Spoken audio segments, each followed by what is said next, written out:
समय आएगा, सबसे बड़ा और सबसे लंबा छलांग हम ही मारेंगे।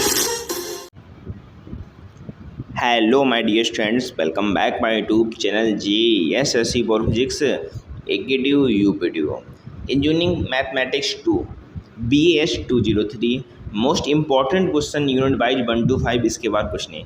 तो मैं आपको वीडियो की शुरुआत में बता रहा हूँ, मैं आपको ऐसे टॉपिक बता दूंगा जो आपके एग्जाम में 100% देखने को मिलेंगे।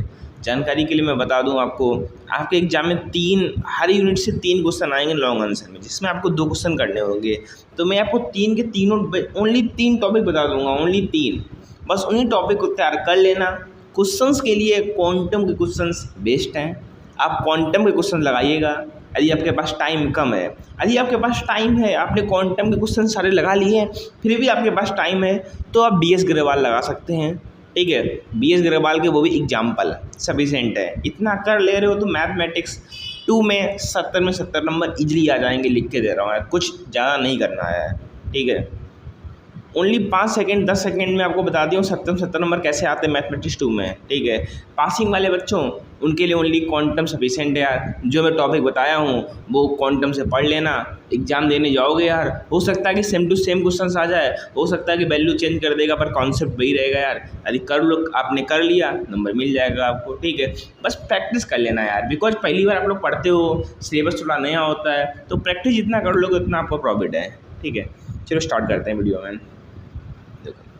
Engineering mathematics 2 7 marks unit number 1 ordinary differential higher order का है। देखो, ओनली मैं आपको 4 टॉपिक बताया हूँ। ठीक है, 4 में लिख भी दिया हूँ जहाँ से क्वेश्चन आता है। सबसे पहला तो देखो, method of variation of parameter, bye name question आता है यार।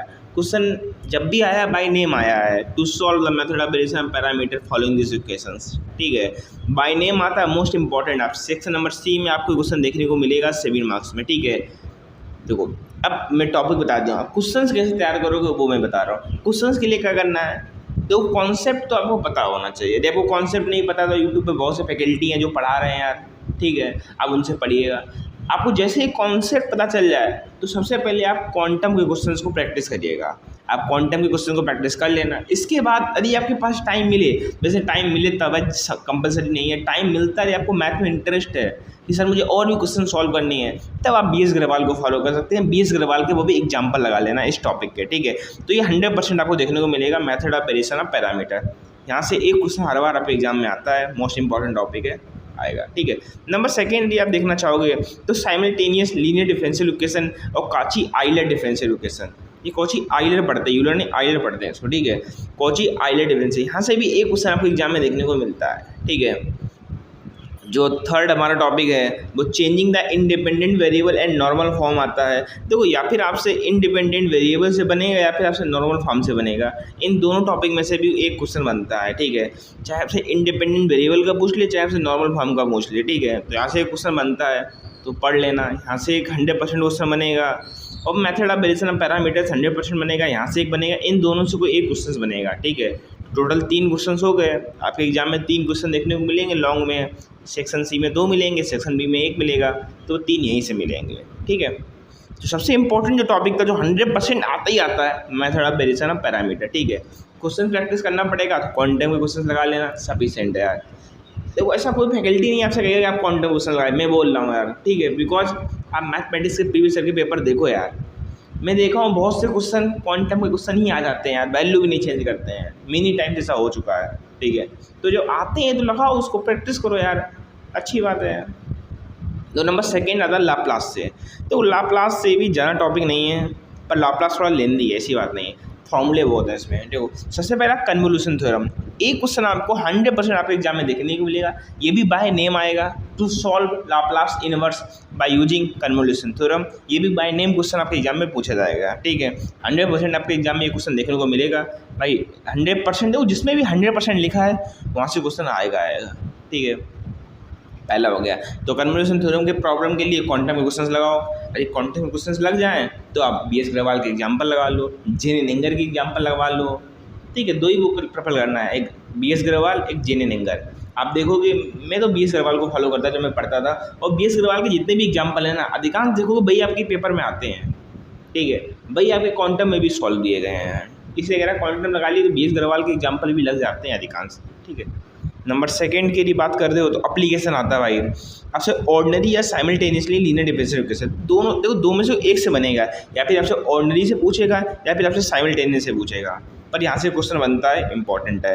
नंबर थर्ड आते हैं तो लाप्लास पीरियोडिक फंक्शन, भाई ये क्वेश्चन बन चुका है पीरियोडिक का, साथ ही साथ प्रॉपर्टी से बन जाता है, लाप्लास ट्रांसफॉर्म प्रॉपर्टी से भी क्वेश्चन बन जाता है, और यूनिट स्टेप फंक्शन यहाँ से भी ये क्वेश्चन बनता है, ठीक है।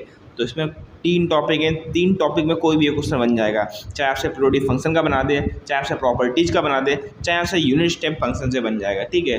तो वो तीनों टॉपिक पढ़ने हैं, तो यहाँ से कोई एक क्वेश्चन आपको 100% देखने को मिलेगा। सेकेंड आपको कन्वोल्यूशन थ्योरम 100% आपको सेक्शन नंबर सी में देखने को मिलेगा। एक क्वेश्चन आपको सेक्शन नंबर सी में ये भी देखने को मिलेगा, 1 क्वेश्चन एप्लीकेशन आपसे, चाहे आपसे ऑर्डिनरी या साइमल्टेनियस से कोई एक क्वेश्चन पूछ दे, ठीक है। ये आपको सेक्शन नंबर बी में देखने को मिलेगा, ठीक है। 3 क्वेश्चन आपके एग्जाम में आएंगे, तीनों आपको बता दिया हूँ मैं। इसके बाद आते हैं unit number 3 sequence in series. देखो सबसे मोस्ट इंपॉर्टेंट टॉपिक है जो हर बार आता है, फोरियर सीरीज। मैं लिख भी दिया हूँ, क्वांटम का 3.14 से लेके 3.22, टोटल कितने क्वेश्चन है? 8 क्वेश्चन है। यदि आपने ये 8 क्वेश्चन लगा दिए तो 100% मैं गारंटी देता हूँ फोरियर सीरीज का कोई भी क्वेश्चन आएगा आप वो कर लोगे, ठीक है। और मे बी 99% मैं श्योर हूँ जो आप 8 क्वेश्चन लगाओगे ना, इन्हीं में कोई एक क्वेश्चन आपको एग्जाम में M2 में, फोरियर सीरीज में, सेक्शन नंबर सी में, और क्वेश्चन नंबर 6 जो बनेगा, सॉरी जो क्वेश्चन नंबर जो 5th बनेगा उसमें मिल जाएगा। सपोज 5th A जो क्वेश्चन होगा ना वो इन्हीं से बनेगा, ठीक है। तो जो क्वांटम के क्वेश्चन है 3.14 से लेकर 3.22 ये लगा लेना फोरियर सीरीज के, ठीक है। सारे कॉन्सेप्ट क्लियर हो जाएंगे, पहली बात तो ये है। और जो भी क्वेश्चन आएगा मेरे अकॉर्डिंग इन्हीं से आएगा, हो सकता है कि वैल्यू चेंज कर दे, पर my according same to same question आएगा, ठीक है। नंबर सेकंड यार, ये भी देखो इंपॉर्टेंट टॉपिक है, फोरियर का ही टॉपिक है। आपसे हाफ रेंज फोरियर सीरीज पूछ लेगा या कोसाइन पूछ लेगा, ठीक है। Half range Fourier sine and cosine series, ये भी इंपॉर्टेंट है, यहाँ से भी क्वेश्चन बनता है, ठीक है। तो एक क्वेश्चन यहाँ से बनेगा, एक क्वेश्चन यहाँ से भी बन सकता है, ठीक है। कभी कभी क्या करते हैं, यहाँ से ही 2 क्वेश्चन बना देंगे, एक कंटिन्यूस के फॉर्म में लिमिट दे देंगे, एक डिसकंटिन्यूस के फॉर्म में दे देंगे, तो यहाँ से ही 2 क्वेश्चन बन जाते हैं। पर मे भी चांस ये है कि एक क्वेश्चन आपका यहाँ से बनेगा, एक क्वेश्चन आपसे साइन या कोसाइन का हाफ रेंज से बन जाएगा, ठीक है। तो 2 क्वेश्चन आपको बन जाएंगे, ये दोनों क्वेश्चन आपको सेक्शन नंबर सी में देखने को मिलेंगे, और सेक्शन नंबर बी में जो क्वेश्चन आएगा वो यहाँ से आएगा।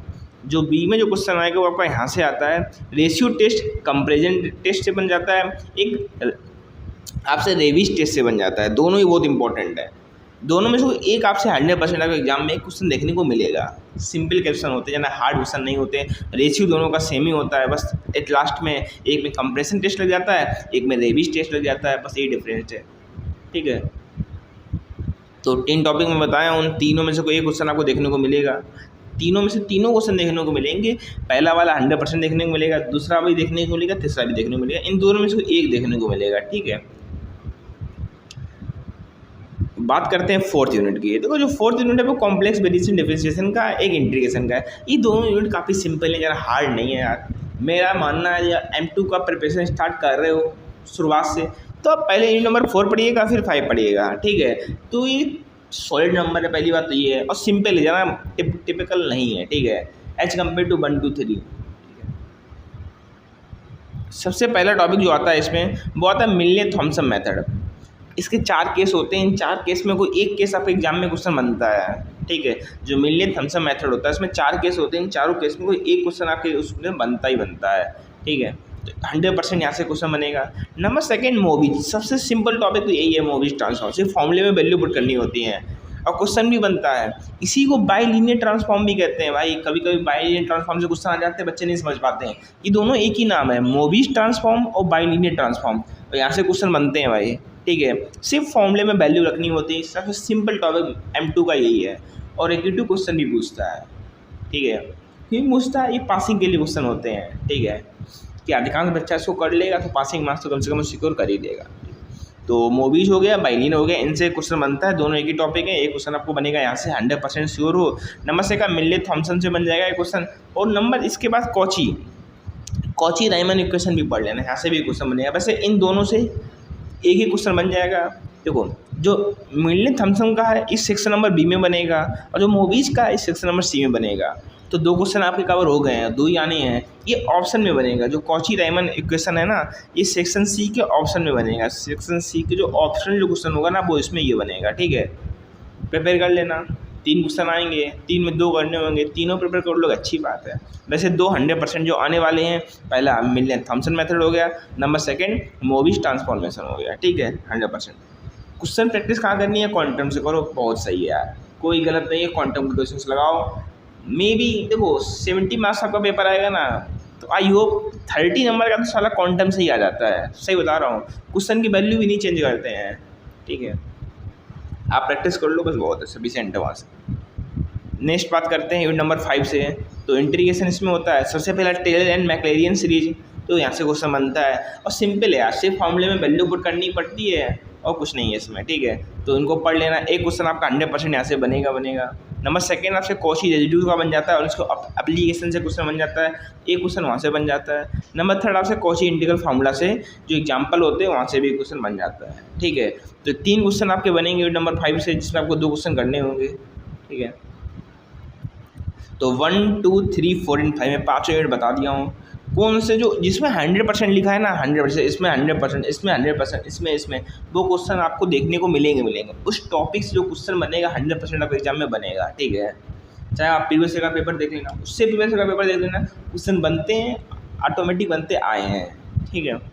तो जो ये मोस्ट इंपॉर्टेंट जो 100% लिखा हो, इन टॉपिक को बहुत अच्छे से पढ़ लेना भाई, जिसमें 100% लिखा है, ठीक है। क्वेश्चन यहाँ से बनेंगे। क्वेश्चन की प्रैक्टिस कहाँ करना है, फिर से मैं बता रहा हूँ, आप क्वांटम के क्वेश्चन से लगाओगा, कोई दिक्कत नहीं है। आप जब क्वांटम के सारे क्वेश्चन लगा लो, तब अपनी कोई बुक देखो यार, वैसे टाइम नहीं मिलेगा आपको। मैं देखता हूँ बच्चे लास्ट मंथ स्टडी करते हैं, इससे पहले कुछ नहीं करते हैं वो।